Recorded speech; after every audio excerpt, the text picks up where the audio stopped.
आपको हमारे चैनल पे खुशामदीद कहते हैं। हमारे चैनल की वीडियोस को लाइक करें, सब्सक्राइब करें और इंटरेस्टिंग स्टोरियाँ देखने के लिए। शेख शहबाज शाहीन यूसुफ आज फिर काम से देर से आया था। अलबत्ता वो अपने बेटों के लिए खिलौने लाना नहीं भूला था। अब वो इन्हें खेलते देखकर खुश हो रहा था और कभी कभी इनके साथ खेलने भी लग जाता। फ़ायदा, जो खाना पकाने में मसरूफ़ थी, अचानक इसकी नज़र अपनी बेटियों ईशा और फजर पर पड़ी, जो असद बड़ी निगाहों से बाप और भाइयों को देख रही थी। फ़ायदा इतनी दूर बैठकर भी इनकी आंखों के आंसू देख सकती है।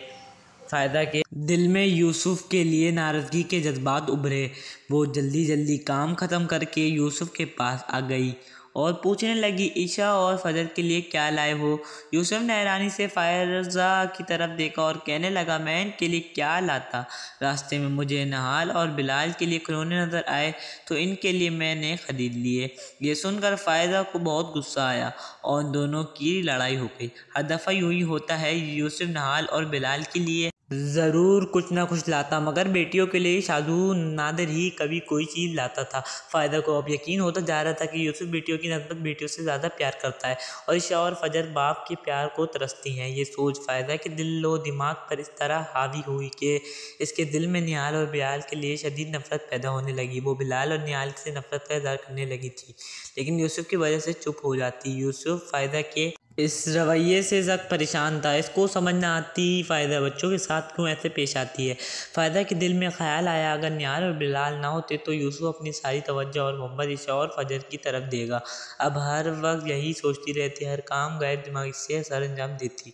फ़ायदा की मुसलसल गैर दिमागी की वजह से यूसुफ ने इससे बात की कि ऐसा क्या मसला है जिसकी वजह से वो परेशान है। वो हर दफ़ा बात टाल देती। एक दिन यूसुफ काम से घर वापस आया तो इसे घर की फ़िज़ा में अजीब व वहशत महसूस हुई।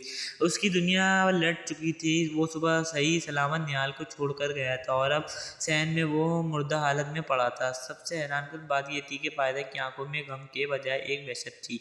अभी वो इसी सदमे में ही था कि चंद महीनों बाद यूसुफ को अपने 4 साला बेटे की अचानक मौत की खबर मिली। यूसुफ को यकीन ही नहीं आ रहा था कि इस दोनों बेटों इस दुनिया में नहीं रहे। वो हर वक्त इसी सोच में मुब्तला रहता कि इसने ऐसा क्या किया है जिसकी इससे इतनी बड़ी सज़ा मिली है। उसे कभी भी अपनी बीवी पर शक होता, शायद बेटों की मौत में इसका कोई हाथ है, लेकिन वो इस सोचता कि मैं माँ कभी अपने बच्चों को कत्ल नहीं कर सकती। फ़ायदा को हर वक्त अपना सांस घुटता हुआ महसूस होता।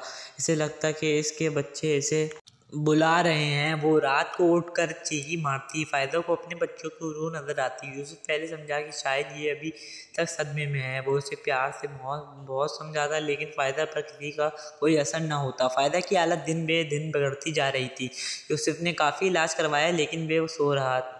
यूसुफ ने कुछ अरसे के लिए घर से कहीं दूर जाने का प्रोग्राम बनाया ताकि फ़ायदा को जल्द इस सदमे से बाहर निकाला जा सके, लेकिन फ़ायदा की सेहत पर कोई खातिर ख्वाह असर न हुआ। एक रोज़ फ़ायज़ा गहरी सोचों में गुम थी। यूसुफ काफ़ी देर से इसे नॉर्मल करने की कोशिश कर रहा था। अचानक वो पूछने लगी, क्या तुम अपने बेटों से बहुत प्यार करते थे? हाँ, मैं अपने बच्चों से मोहब्बत प्यार करता हूँ, मगर तुम ये क्यों पूछ रही हो? अगर तुम्हें पता चले कि तुम्हारे बच्चों को किसने कत्ल किया है तो तुम क्या करोगे? मैं एक मिनट भी नहीं सोचूंगा और वैसे ही इसको कत्ल कर दूंगा जैसे इसने मेरे बच्चों का क्या। इस रोज़ के बाद फ़ायदा मज़ीद ज़हनी दबाव का शिकार हो गई। अब वो हज़ियानी कैफियत में अपने बेटों को याद करते हुए ऐसी बातें करती जिनसे यूसुफ के दिल में फिर शक पैदा होने लगा।